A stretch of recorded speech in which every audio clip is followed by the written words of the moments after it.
whenever we go in the studio, I try to make something much better than the last thing I created. You know what I'm saying? So they're, in my opinion, a lot better than the last shit I produced. You know what I'm saying? It's just that. That's just something that I believe in. I believe an artist or producer or whoever should try to top themselves every time they go out there, and that's what I try to do.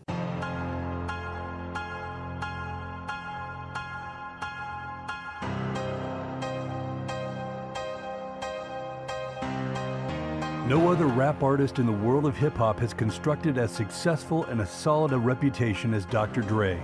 The control is in the studio, where he calls the shots. Renowned for being one of the founding fathers of gangsta rap, he has been revered for bringing innovation and slick technique to the world of hip-hop since the late 80s. Dre's place in the history of hip-hop is unarguable. He's clearly one of the most important producers and one of the most important creative forces that the music's ever seen. He enriched the genre through his stern commitment and innate ability to recognize musical talent as he coached and paved the way for hip-hop legends such as Snoop Dogg, Eminem, and Kendrick Lamar. If you don't have that sound that just makes them say yay, you're gonna keep making hooks. The hook's not right, okay, we need to change the verse, okay, we need to add this. He's like that. Dr. Dre's clinical approach to making music, coupled with his notorious perfectionist ethic, has gained respect in the studio, divided music critics, and more often than not, left fans thirsting for more. He's been working on Detox for 15 years, and he still doesn't feel it's good enough. So it remains to be seen if it's ever going to see the light of day. With only 3 studio albums of his own punctuated by long interludes, the balance between Dr. Dre's science as a producer and the artistic impact of his own musical evolution still fascinates to this day. If you ask a group of people what hustle is, you're probably going to get a lot of different answers. What I think is doing whatever you need to do to become successful. Discover his driven journey from the depths of the ghetto to the heights of the studio. In Dr. Dre, Another Beat.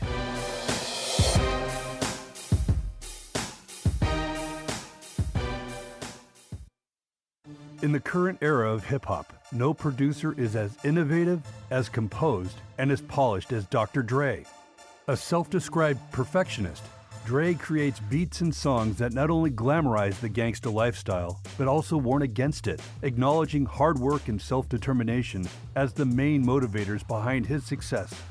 Pairing this with big drums, distinct keyboard riffs, and a magnificent mix, he has built a benchmark sound that many beatmakers aim for when mixing down their music. Critics have hailed him as one of the most valuable figures in the hip-hop world that aspiring artists should look up to. Throughout a self-selected career spanning over 2 decades, Dre has become one of the most influential producers of all time. And in recent years, Dre's meteoric rise to the top of hip-hop encouraged his entrepreneurial spirit to venture into building his own commercial billion-dollar business. Along with record industry executive Jimmy Iovine, the two founded Beats Electronics, a headphone and speaker brand. This established Dre's universal influence across the corporate business infrastructure of the industry at present. And now he is one of the richest men in the music industry with an estimated net worth of $700 million.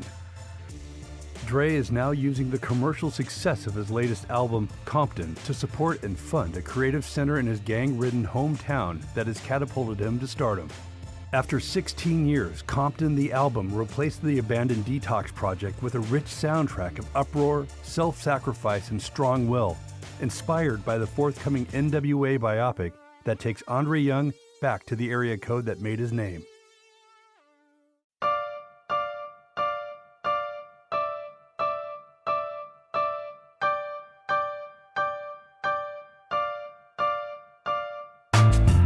Well, Dr. Dre's name when he was born was Andre Ramel Young. He's actually the child of 2 singers. Both his mother and father were singers.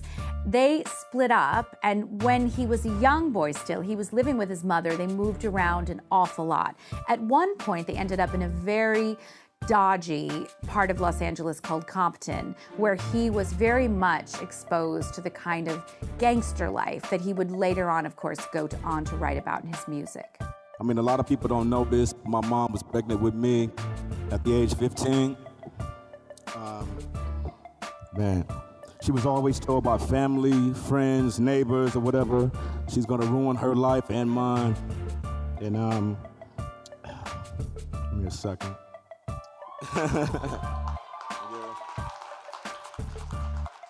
So throughout my entire childhood, being a success was always embedded in my head because those people that were saying that shit could not be right. Steering clear of the gang and gun violence that was rife in his hometown, the young Dre eventually dropped out of school to pursue his career as a DJ, rapper, and later, the world's most influential hip-hop producer.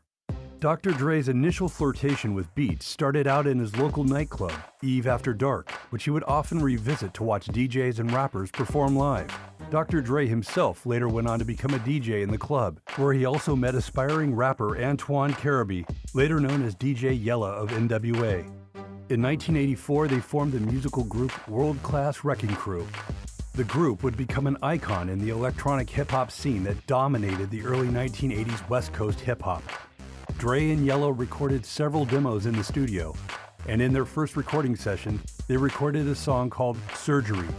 The release of this first single, prominently featuring Dr. Dre on the turntable, would also become the group's first hit, selling 50,000 copies within the Compton area.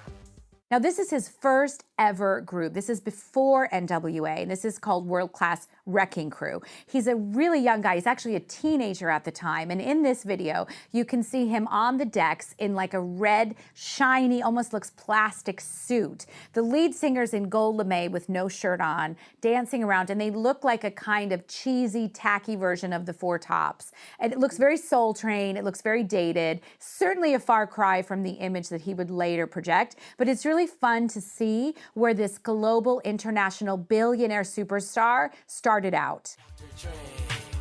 Dr. Dre, Dr. Dre, Dr.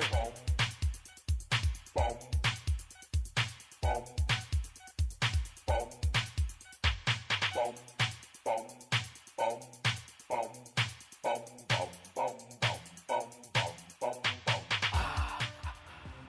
Dre and the World Class Wrecking Crew, I never really listened to them that much, but Dre was like, you know, major R&B, and then suddenly he became this guy who was behind the boards. As Dre started performing with World Class Wrecking Crew at parties and clubs around South Central Los Angeles, it wasn't long until he started to become fully involved in hip-hop. In 1986, he met Ice Cube, and the two rappers began writing songs for Ruthless Records, a label that was established by former self-confessed drug dealer Eazy-E and businessman Jerry Heller. When Eazy tried to give one of the duo's songs, Boys in the Hood, to HBO, a group signed to Ruthless, and was turned down, Eazy teamed with Dre and Cube, forming N.W.A, an acronym for Niggas with Attitude. With established music producer Jerry Heller behind them, N.W.A were destined to take the hip-hop world by storm. He had a belief in them that what they were doing was part of the same sort of rebel rock and roll tradition of the artists that he knew and that he'd grown up with and worked with perhaps in some cases. He felt that what they were doing was important and also felt that there was money to be made there. And you put him alongside Eazy and Dre and Ice Cube and Ren and Yella as well, and you have something that's greater than the sum of its parts. They released their first album in 1987, and a year later, Dre hit the world with real hardcore rap when he and N.W.A stamped onto the music scene with their debut studio album Straight Outta Compton, a vicious hardcore record. It became an underground hit that received no support from mainstream radio, the press, or MTV. People tend to think of N.W.A as the foundation stone of gangster rap. They probably weren't the first people to do that. Ice-T had had a record out before then. Schoolie D over in Philadelphia had been making records that had what we would now think of as gangster rap content before N.W.A came about. But N.W.A really took it from being something that was off to one side and in the margins and made it a really huge mainstream thing. Rolling Stone magazine described the N.W.A record as a hardship documentary of LA ghetto life that includes gangbangs, drive-by shootings, and police sweeps. The group portrayed themselves as underground street reporters and glamorized street life, militant resistance to authority, and blatant sexist violence through their hard-hitting lyrics and provocative performance. I had some problems with N.W.A. I had some problems with them. They were the first ones to use the N-word on a rap record. in the way they used it. I remember the first time I heard Straight Outta Compton. I was shocked. I was totally shocked. I couldn't believe anyone would actually put that on a record. And I didn't realize that all they were doing was kind of reprogramming people. They were ready, they were determined to reprogram people into an extreme ghetto mindset. You are now about to witness the strength of street knowledge.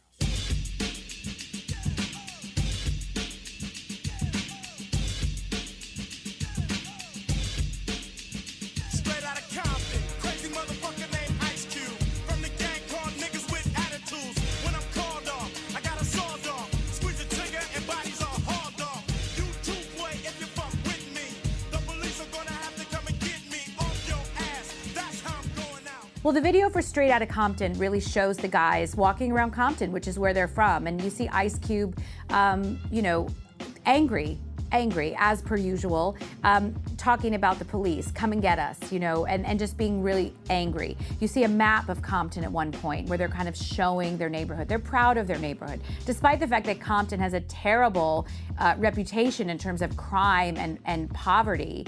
These guys are saying, you know, there's more to it than that. And we're from Compton and we're proud of it. And it's a very low budget video. I mean, you see them basically walking around their neighborhood. It doesn't look like there's a high production value on this yet. But you have to remember, the guys weren't massive, huge, international, multi-selling, you know, artists at this point yet. After releasing the single Straight Outta Compton, N.W.A. went on to release one of their most notorious hits, Fuck the Police, which explored the political tension between black youth and police officials and was an instant success. The song provoked the FBI to write to N.W.A.'s record company about the lyrics, arguing that the song misrepresented police. The widespread attention triggered by the song's controversial content was indicative of the group's growing universal popularity. The music, the lyrics, the attitude of this band at that time was angry. It was angry, it was frustrated, and it was against the system. And this was the first time that we saw such blatant anti-establishment in the mainstream. In fact, there was virtually no radio play for this band at the very beginning because radio stations were afraid to play these songs. There were so many curse words and other things that were deemed to be dangerous, they didn't dare put it on their playlist. But despite that, the public went mad for it. They became massively successful. And I think the song Express Yourself, even though if you watch the video, what you're seeing is people expressing themselves through crime and, you know, running from the police, not necessarily a model of good society. But if you listen to the lyrics, you know, it talks about not doing drugs. It talks about causes brain damage. It talks about, you know, expressing yourself. It is, I believe it's a very positive message in some ways because it's encouraging, in this case, most likely, young black people in difficult neighborhoods where there's racial tension and poverty to express themselves. And in a way, you know, finding an outlet through music, which would be something as an alternative to the crime and the gangs that they see all around them. In the video for Express Yourself, you see the members of the group kind of running from the police, and you see what's going on is not really a happy picture. But what you should understand, and I think what they're trying to show the world, is that this is their reality, this is their life. And for young people growing up in these neighborhoods, this is what they see every day.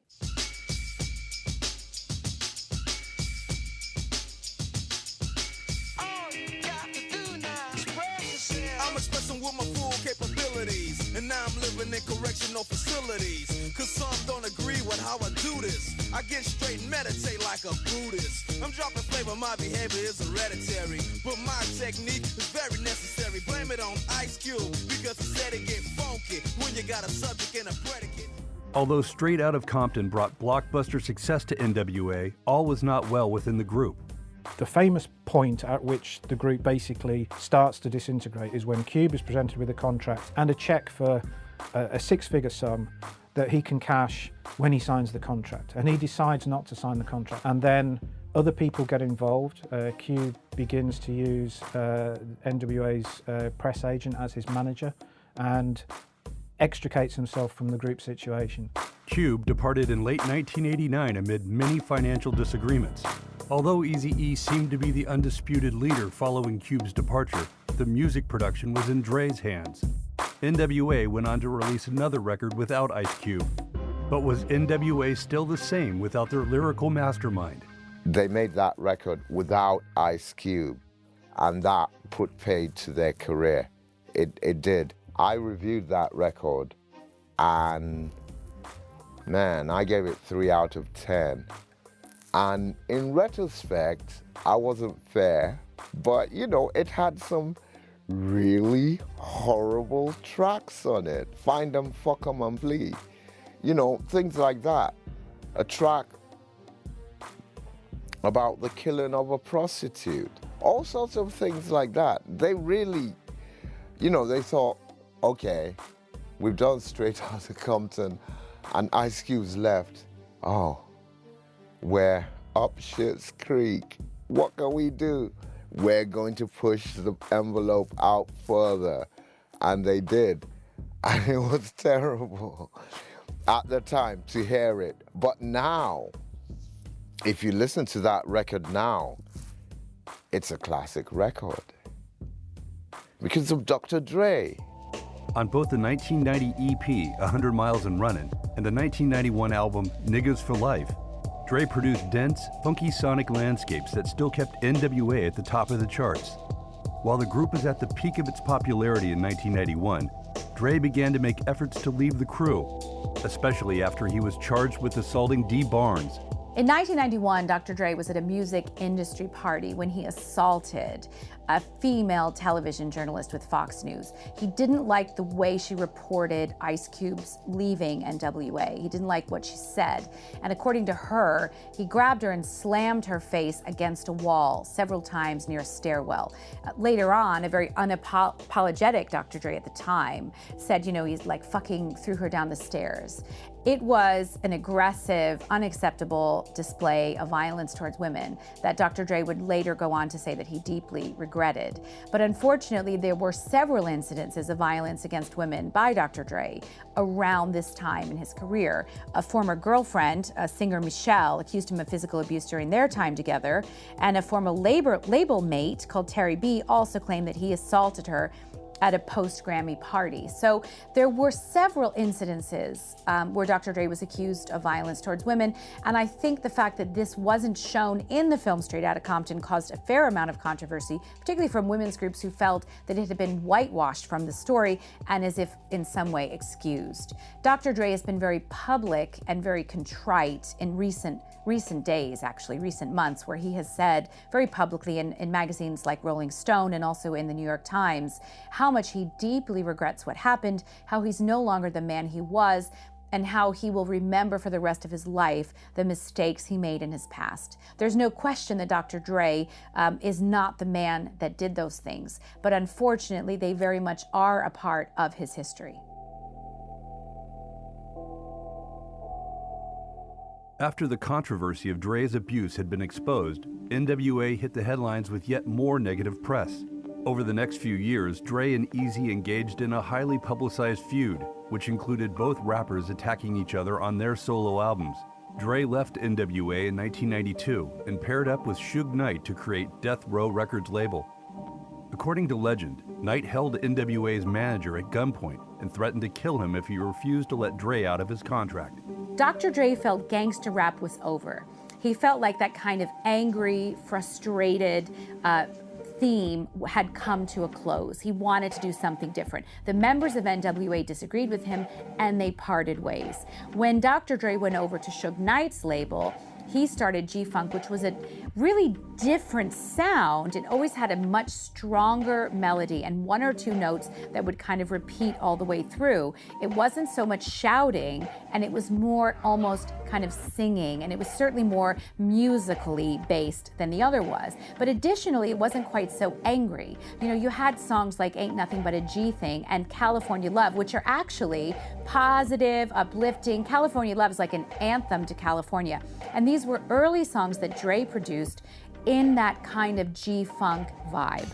His debut, The Chronic instantly became the overarching force in mid-90s hip-hop. Most rap records started to imitate its sound, and his productions for Doggy Dogg and Blackstreet were instant massive hits. One thing that you can't take away from the Chronic is that it took a sound and made it hugely successful, popularised it globally, and it did have a transformative impact on hip-hop that was to follow. It's generally regarded as the record that marks the end of hip-hop's golden age. Some people feel that the golden age begins in about 1987 in New York with certain records that established a gritty sound based on James Brown and similar funk samples, and that this period of the music sort of mushrooming creativity where there's constant evolution and constant changes in lyrics, styles, production techniques, attitudes to the way the music is made, that kind of reaches its zenith in 1992, at which the Chronic marks the sort of the end point at which hip-hop is established now as a mainstream pop music genre, and the emphasis tends to shift away a little bit from this urge to create something new and dynamic and forward-moving all the time, and starts to become more about an industry capitalising on what it knows it already can sell. On the Chronic, he had all the South Central rappers who mattered at the time on the record. In the spring of 1992, Dre released his first solo single, Deep Cover, a record that was going to leave an indelible print on the G-Funk sound. It cemented the launch of a strong collaboration with rapper Snoop Doggy Dogg, who Dre discovered through his stepbrother Warren G. Thanks to the singles Nothing But a G-Thang and Dre Day, as well as the release of his collaboration with Tupac on California Love, Dre was now the #1 producer in the industry. The video for California Love, which of course features Tupac Shakur as well, shows Dre and Tupac in these kind of metallic leather ensembles, which looks very Mad Max and kind of apocalyptic in style. And you see them singing about really California, which is where they're both from, and they talk about every part. They talk about San Diego to the Bay, meaning San Francisco, and they talk about the kind of the way California parties.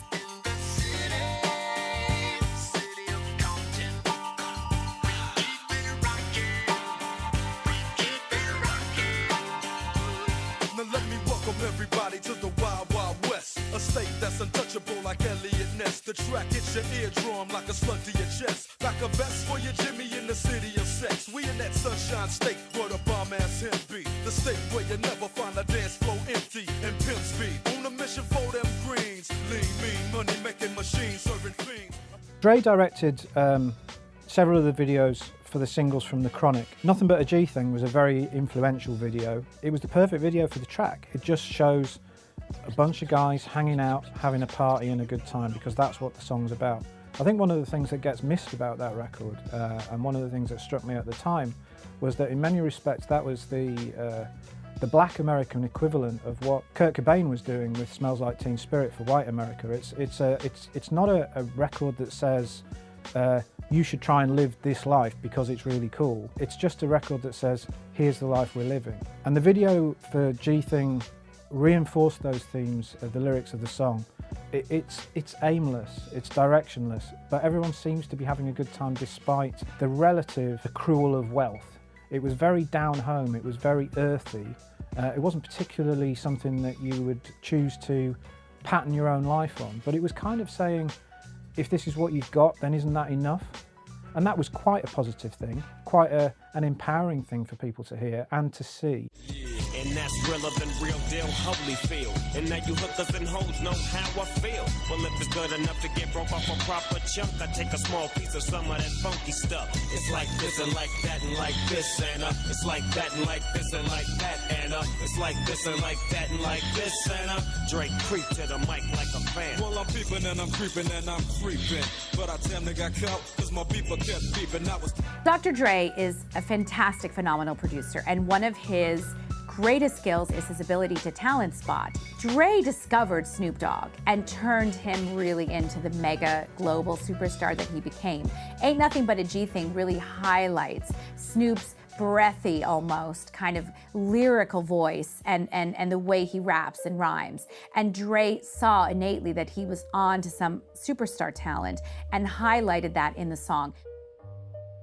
When Dre found Snoop, he obviously understood that here was potentially somebody who could really take the idea of gangster rap and translate it to a much wider audience. There was something about Snoop as a character, as a personality, that you can hear on the records, even in the way that he rapped right at the beginning of his career. Very sing-songy, very lilting. He came across in a very engaging, very innocent sounding kind of a way, yet he was talking about some really dark and difficult things. Dre understood intuitively exactly what Snoop would be able to achieve. And you put that voice and that style along with Dre's approach to music at the time, and you've got a very potent combination, and the two of them together made records that were obviously always likely to achieve wide appeal, but they took something that in terms of its content was very challenging, very difficult, and they made it into pop music, and that was unprecedented. I interviewed Dr. Dre himself on the tour bus on the way to the concert at Brixton Academy. And Dr. Dre, he was more forthright. He's like, boom. Even though on the bus too, while he was trying to talk in a forthright manner, the others, you know, it wasn't just Snoop Dogg, it was a whole load of death row people and people affiliated with them. They were really merciless. I think they were trying to put Dr. Dre off so he would say something out of off-color. They wanted them to talk about women. Let's just put it nicely, women.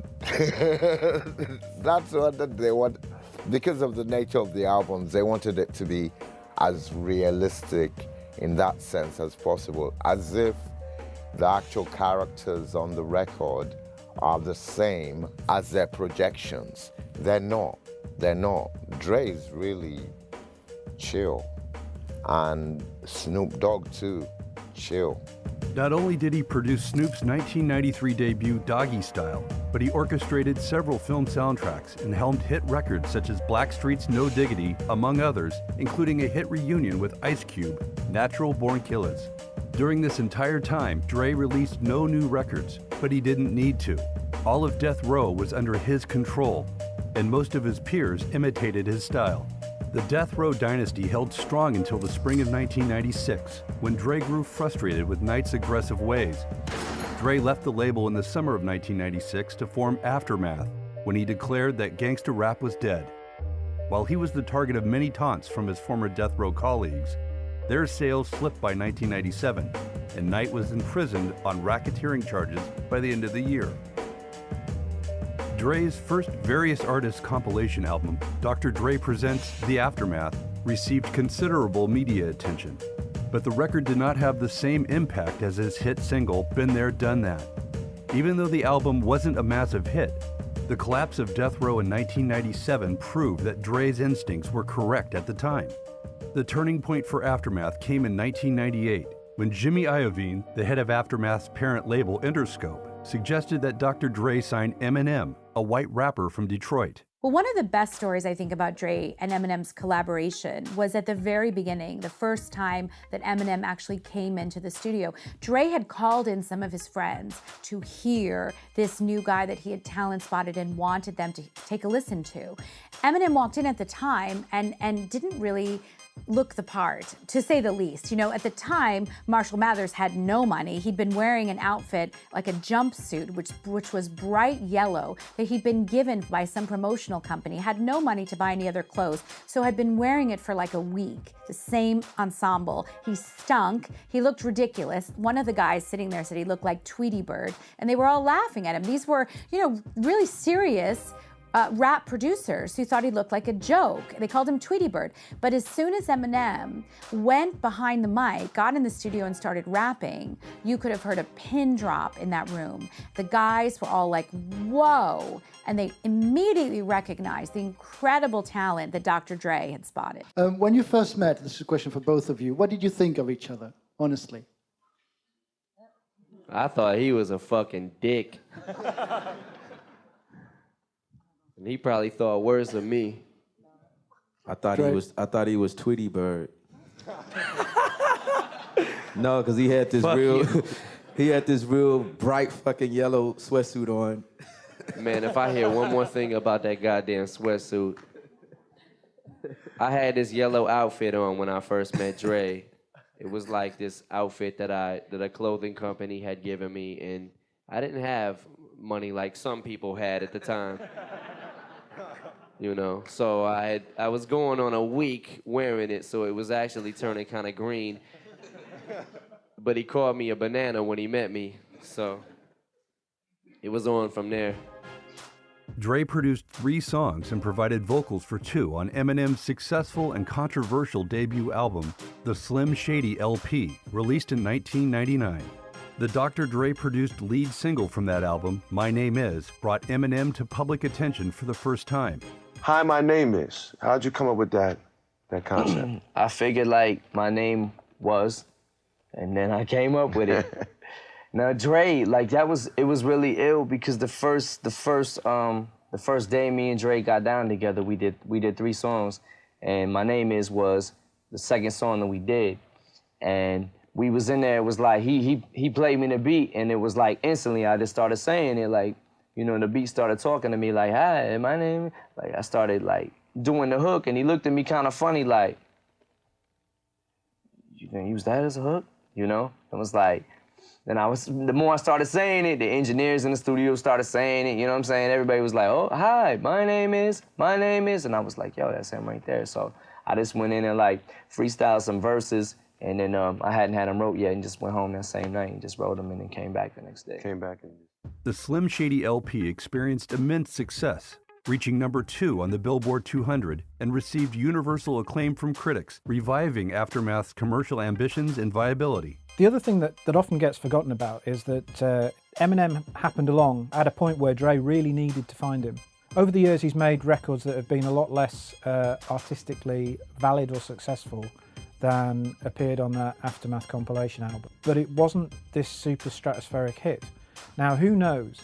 If Eminem hadn't come along to find his mojo again, if you like, to get back to the top of his game commercially speaking, would we be talking today about this long career? Would we have had the 2001 album? Would we have had Compton? Would we have had this wait for Detox? Would that narrative have been the same? I very much doubt it.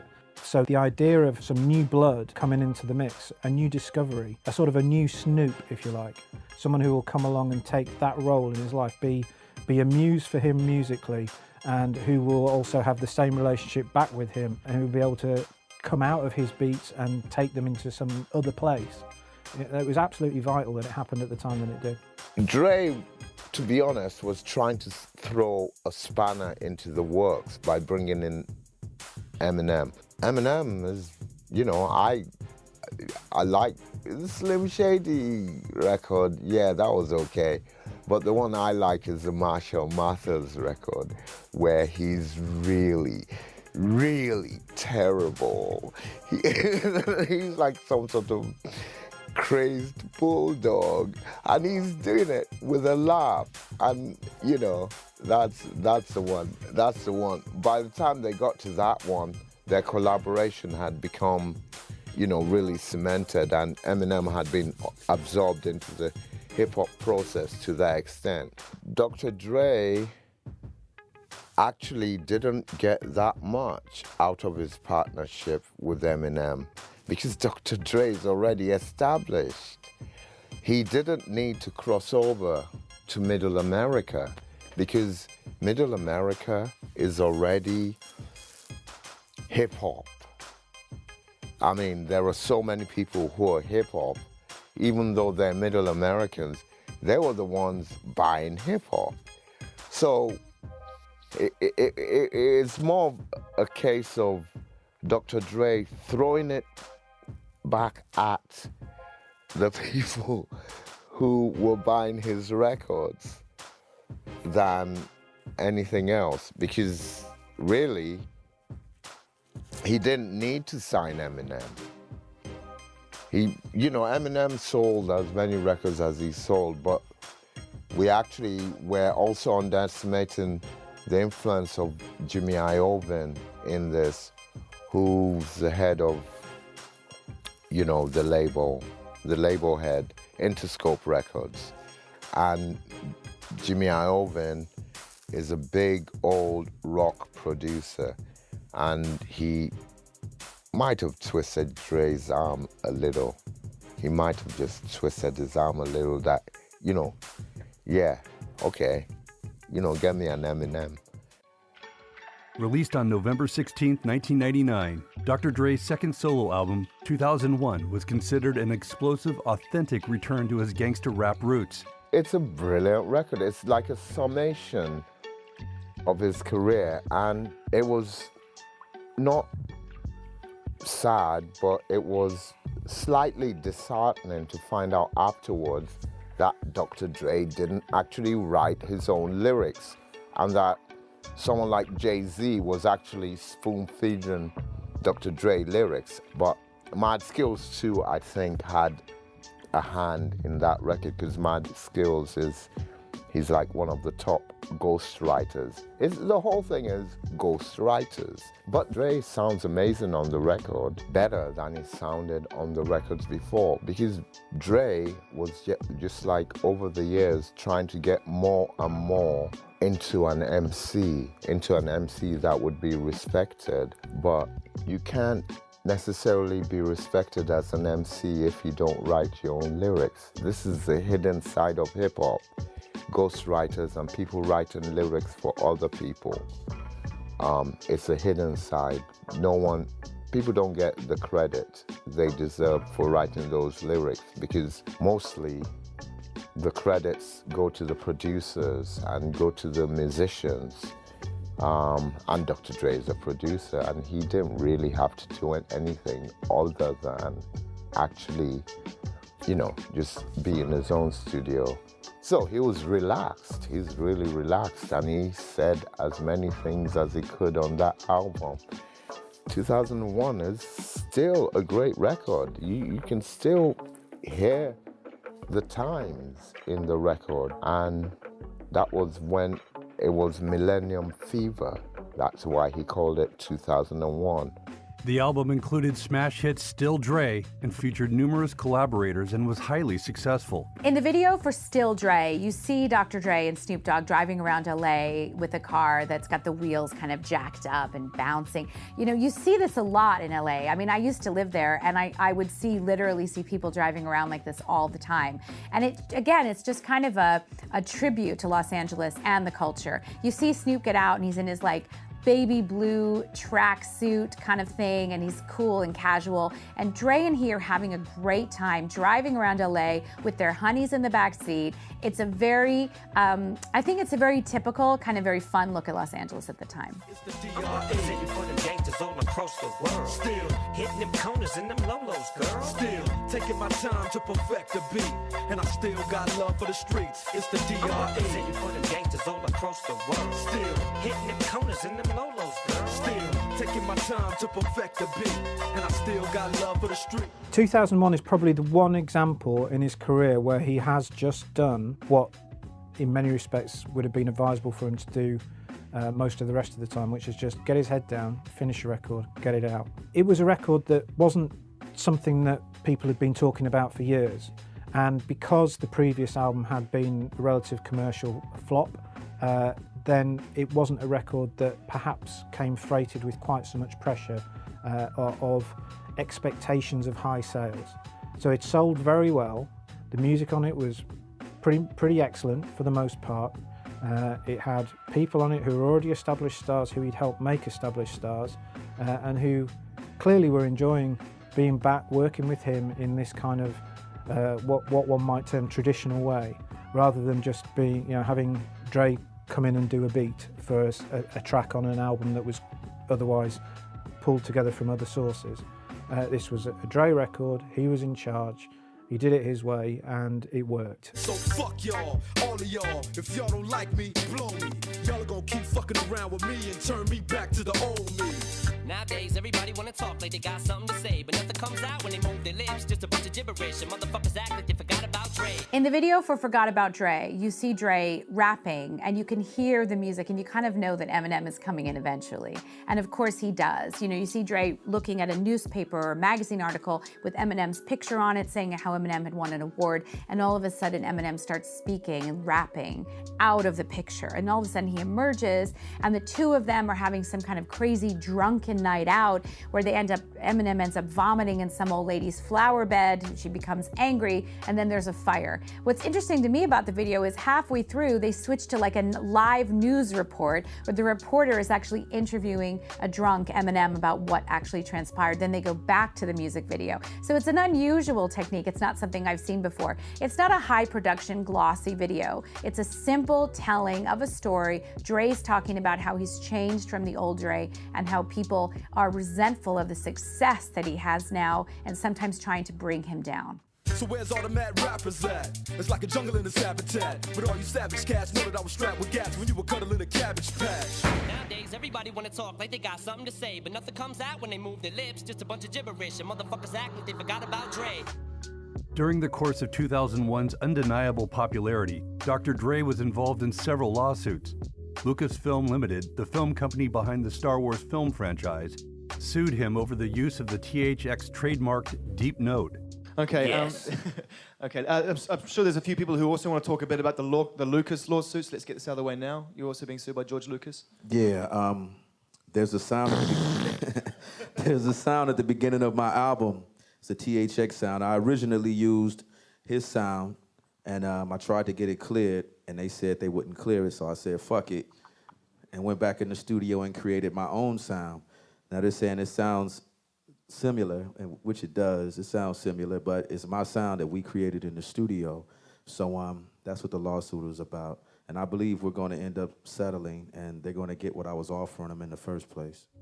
The online music file sharing company Napster also settled a lawsuit with him and heavy metal rock band Metallica in the summer of 2001, agreeing to block access to material that artists do not want to have shared on the network. What Napster did is enable people to get the music that I work hard for nothing. You know what I'm saying? What they're basically doing is taking food out of my kid's mouth. You know what I'm saying? Straight up. They, in my opinion, I believe if Napster succeeds with what they're going to do, you're never going to hear any new music because there's not any artists that are going to want to go in the studio and record if their music is being given away for free. It's like, what is the whole element of somebody putting out an album and building a hype around it, somebody being anxious to hear someone's album? It's like we might as well, like me and Dre might as well cut a song and put it right on the internet before it comes out. Like, here you go. This is the song we just did. You know, why don't we just put it song by song? If Napster continues, it's gonna be like nobody's gonna want to keep making music anymore because it's like everybody is gonna get it for free. So what's the point in making the music? It's like, you know, you make the music from your heart and you spend hours in the studio and then somebody just gets it for free. It's like you're working for free. Like, here, you can't support your kids or nothing because they want to, you know, they're basically taking your music for free. Straight up, but I don't think there's anybody in this room that wants to go to work and not expect to see a paycheck in return. Straight up, this is my job. This is what I do for a living. Would you have used an outlet like Napster now if you were just starting out and you had a demo tape and no one was listening to your music and no record companies were calling you back? Would you jump on there and try and promote your music that way, though? Do you think there's a positive aspect to young artists through the internet and downloading music? Yes, I do think that's a positive thing about it if it's done that way. But they're taking our music that we spend money on, hard work and time, and we're professionals with this, you know what I'm saying? And they're just giving it away.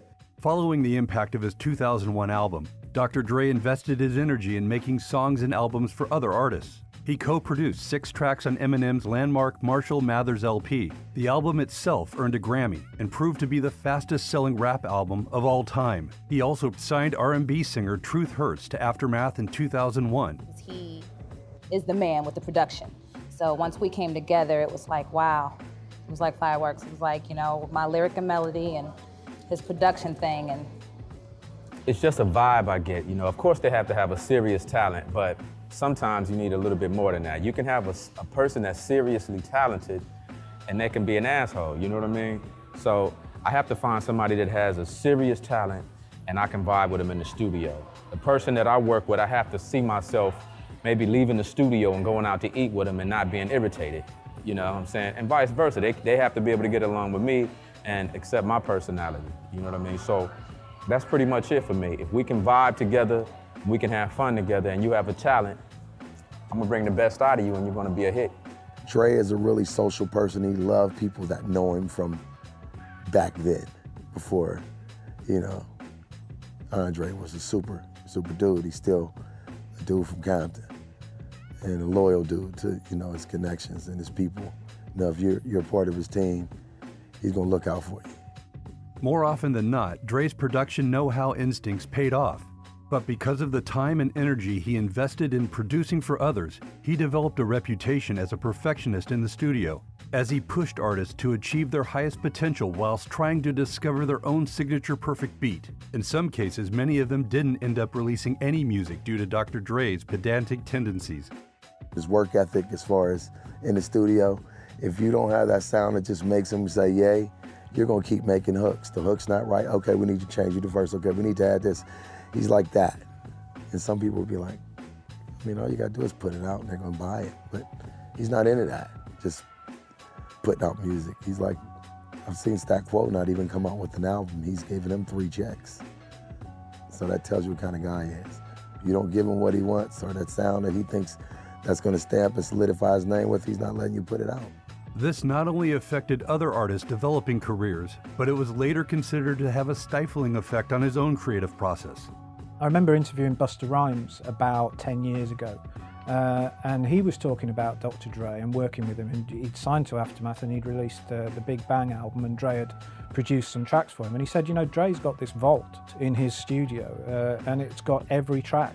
On the one hand, as a fan, you're thinking, fantastic, you know, that's great. That means that at some point, maybe I'm gonna have to wait till I'm 70, but maybe someone will release a box set which has got most of this stuff on there. We'll hear the early versions or the alternate takes, or there'll be versions of classic tracks with different instrumentation on them, or we'll hear how these things came together, and that sort of thing would be absolutely fascinating. And it's great to know that it all exists. But on the other hand, you're thinking, if you're the producer sat there in the middle of that and you're living inside your own history, and it's vast, you probably don't even know exactly what's there. I mean, you know what's there, but you don't remember all of it. And maybe you're thinking, there's an idea that I had, I remember this idea and it was in that session, and you go back to the tapes and you're playing them over and over and over and trying to remember this thing, and you're gonna get confused or lost within your own past. And sometimes maybe as an artist, maybe you need to just say, look, you know, it's not gonna be perfect, but let's get it out there because it is what it is. Even if you're not 100% happy with it yourself, maybe that could be a positive step to take. Maybe that will be freeing you up from some of the pressure that you put yourself under and removing some of the burden that you've unwittingly, if you like, placed on your shoulders by drawing so much attention to one thing that probably hasn't even properly coalesced in your own mind yet. Dr. Dre is a perfectionist, so much so that several of the artists he's worked with on his record label never actually got to finish their album because he never thought it was right or good enough. As a lyricist, Dr. Dre has never been considered a fantastic artist. His lyrics are very simple. He doesn't have the kind of poetic nature of someone like Jay-Z. He's not a brilliant writer when it comes to lyrics. What Dr. Dre is unbeatable at, however, is his skill as a producer. Watching him in the studio, people have said, is like watching a composer or an artist at work. Dr. Dre's greatest skill is that he can hear something that's genius, that someone has done, and he can pull it out of them, and he can kind of put it together into something that's amazing. In terms of music production, you would be hard-pressed to find a more successful or a more talented music producer than is Dr. Dre. He's a very famous perfectionist. In fact, Snoop Dogg said at one time he had made one rapper he was working with pull out one line 107 times. He had to repeat that lyric until Dre thought it was good enough. What that seems to say is just to attest to Dre's perfectionism. But I would also question whether driving somebody to do something that many times would actually result in you getting something better at the end of it.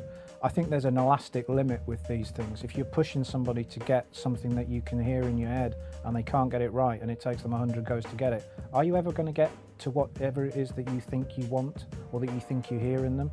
Is it going to be possible to get that out? I remember talking to the late Chicago soul singer Terry Callier, who said that his attitude in the studio was that you have to do it first time as if your life depends on it, because in many respects for an artist it really does. And if you're not putting everything you've got into that first take, why will it be better second time? Why will it be better third time? And certainly you wonder why it would be better the 100th time. So I think there'll be a law of diminishing returns would apply there. That maybe suggests that that record isn't going to work. And maybe that's when we get to the heart of why the projects like Detox just never saw the light of day. They've been worked on too much. It's possible to do that. Picasso is famously said something about never finishing a painting, just deciding to stop working on it. Perhaps Dre felt that if he kept doing more and more and trying harder and pushing further and getting more out of his people and insisting that each vocalist redid each take again and again and again, somehow that work ethic that he's got, that drive, would turn into art. But maybe it steamrollers the inspiration part out of it. And maybe that's what he was failing to hear when he gets to the end of the Detox project, as far as he sees it, and thinks it's not releasable, it's not ready, it's not good enough, because it's been worked on too much. So it can go too far. It can be a really positive, empowering, useful device for anybody engaged in any kind of creativity. But it could also steamroller the life out of any project that you're doing. In 2002, Dre announced a third album that he planned to call Detox. The album suffered numerous delays as he began to focus more on moonlighting the musical careers of others.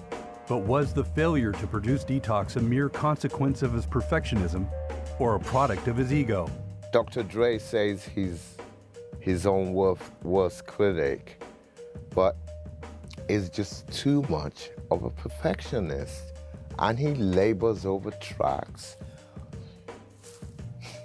for years sometimes, which is ridiculous. I mean, he must be OCD in a sort of way. He must be OCD, but you know, he's Dre. He was supposed to put out the Detox album, and he only released one single off it. It featured Eminem and Skylar Grey, and Skylar Grey really dominated the track, actually. And Skylar Grey should actually really have an album out produced by Dre, and he just kind of, I think after the Eminem experience, maybe he stopped from doing what he was going to do. But the Detox album is legendary, and he will put it out. He's saying he's done with Compton. With Compton, he's saying he's done, that this is it. You know, and when he starts talking to my diary, that he's done. But I think he will actually still put out Detox. The protracted time Detox had taken to record, as well as the limited amount of material from the recording sessions, cursed the album with considerable notoriety within the music industry. Numerous release dates were given for the album over the years, although none of them turned out to be genuine. He's always ended up talking about and promoting the next thing before the next thing's even really begun to take even the simplest, most basic initial shape. I really don't see how, as a creative person, that can be a healthy place for you to be in. Sometimes you just need to do what you've got to do, get the art out, and then tell the world about it once it's done. Following 11 years of barren work on his Detox album, it was confirmed that the album was never to be released because of Dr. Dre's entrepreneurial ventures that had arguably interfered with his recording work. Dre then officially canceled the project, saying it did not meet his standards, and scrapped it as a result. We then suddenly find Dre abandoning this, apparently, and instead, with the Compton record, we get something that is apparently as close as he's ever got to a sort of an instantaneous reaction to breaking news and current events. He's decided that the exercise that he had to go through for the making of the Straight Outta Compton film, of looking back at his past and seeing that past through other people's eyes, through the eyes of F. Gary Gray and the writers and the production team involved in this big production Hollywood movie about his life and his group's past, he starts to see himself in a different light, and he decides Detox has gone, he's scrapping it, and instead he's going to make a record that gets to the heart of what he was always all about, because he's been able to see that past come alive in a new way because of this creative process that he's been on with the film. So if we read that narrative at face value, and we see no reason not to, then we see Dre going from a stalled 15-year process of trying to make one record that he hasn't got anywhere with, that he's willing to let anyone hear, and instead abandoning that and coming up with something that by his standards is kind of dashed off in an afternoon almost. It's quick, it's going to be rough and ready. It's the past seen through the lens of the present, thrown into the studio today. It's unexpected, it's finished, it's surprise, it's out in the shops tomorrow. And you kind of wonder whether what he'd lost by working, overworking, reworking and working again through Detox, whether he's actually gained that much back by going completely in the opposite direction. Perhaps the better plan would have been somewhere in between the two extremes, but he seems to have gone from one extreme, and suddenly we get into Compton, which he says is put together quickly, rough and ready at the last minute, and I don't know that either of those is necessarily the best way for him. In 2015, the N.W.A. drama Straight Outta Compton was released in theaters and instantly met with mixed reviews. It received criticism for not painting an accurate picture of N.W.A.'s earlier years, as well as omitting previous acts of violence against women, and for setting an unfair portrayal of people involved in making N.W.A. The film of Compton, I'm waiting for it to come out on DVD, and I'll watch it. I won't have a problem watching it, because it's the story of N.W.A., supposedly. But I'm sure, it being Hollywood, it's sugar-coated.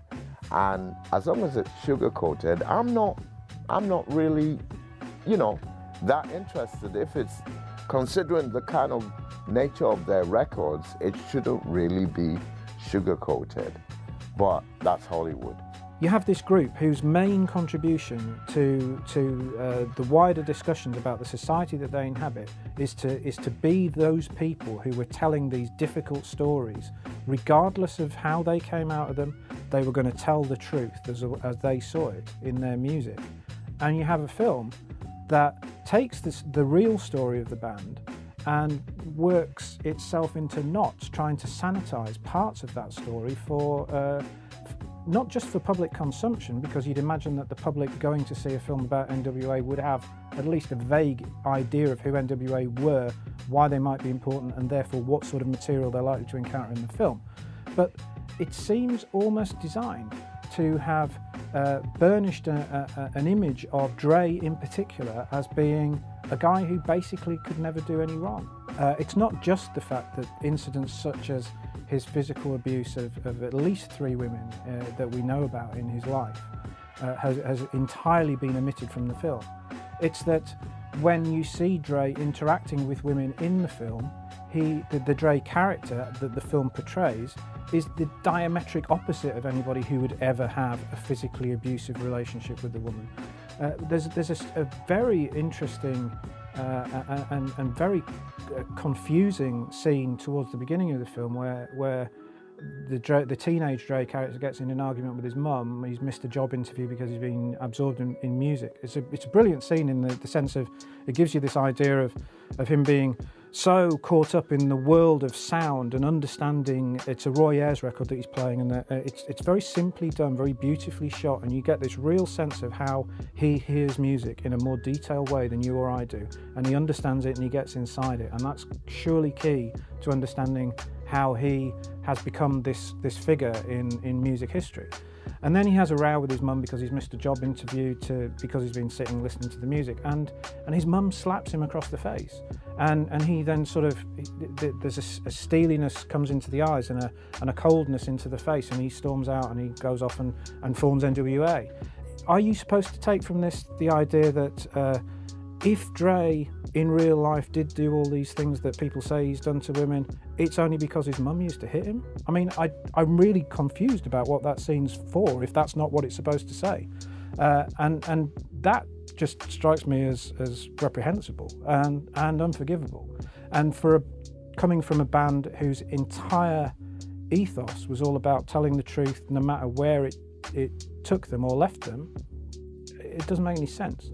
And I don't believe it, and I think it spoils the film because you're not able to really feel that what you're watching is as real as it says it is. And in a story about a band who are all about keeping it real, then it makes a mockery of the entire thing. The film allegedly influenced the producer to abort the making of the Detox album in favor of an LP inspired by the film. Dre announced that he would be releasing a brand new album entitled Compton on August 7, 2015. The album features a number of collaborators from various points in his career, including Eminem, Snoop Dogg, Kendrick Lamar, Exhibit, and The Game, among others. It debuted at number 2 on the US Billboard 200, selling 295,000 units in its first week. When Compton was released, it received widespread acclaim from music critics. The Compton album it's just excellent. I listened to it, I'm like, whoa. And then I realized that what he was doing, what Dr. Dre was doing, was actually going through chapters of his life in Compton. While The Chronic in 2001 were able to cultivate and define both the landscape and counterculture that surrounded them, it's unclear whether his most recent Compton will be able to have the same impact. It sounds very modern and it's very chopped up. It's very chopped up. It's only when you listen to it more than once that you start to realize what Dre himself does on the record and what the other featured rappers do on the record. It's only after repeated listenings that you realize. When you first hear it, it's just this barrage of whoa. It was very well received by critics. It sold something like 250,000 units in the first week.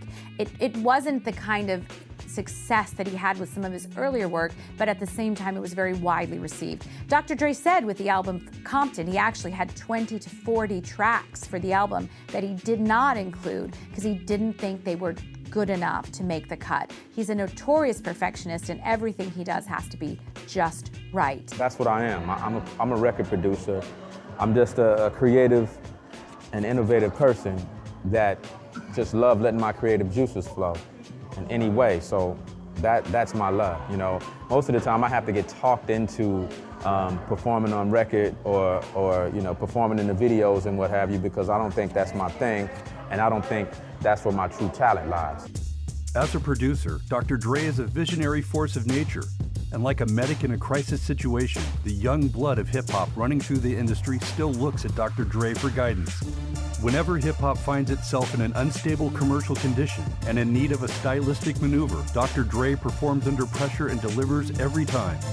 For no matter how long he looms in the background, his nation of listeners can hope that the detoxed power of Dr. Dre will surprise, once again, with another beat. Hip-hop is never in danger of becoming too commercial, especially when you have artists and producers like myself out there, because I'm gonna always keep it raw and keep it street and keep it dirty, straight up, no matter what.